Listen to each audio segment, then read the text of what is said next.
So I have an exclusive rental listing that is coming to market. It's in the Fort Greene neighborhood of Brooklyn, 3-bedroom, and I'll talk more about it in another post.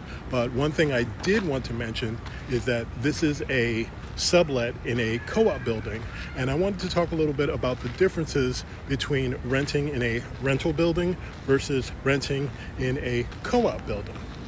The first distinction when you are renting in a co-op is that you are actually subletting.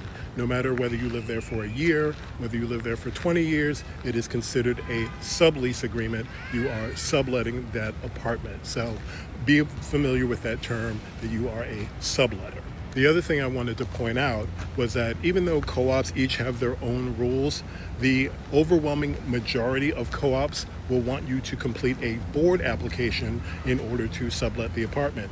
And in many cases, the sublet application is just as extensive as if you were planning to purchase the property. Also, you should know that co-ops can charge whatever fees they want. In a rental building, they are by law can only charge a maximum of $20 for the credit check. However, a co-op does not have to adhere to those rules, so be prepared to pay extra fees when you're applying to sublet in a co-op. The last few things I wanted to mention is that your sublet application is subject to board approval. And as a result, you won't have any clarity on your move-in date until the board approves your application.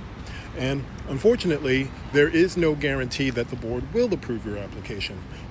Brokers do vet potential applicants to make sure that they are financially qualified before submitting them to the board. However, again, the board ultimately decides.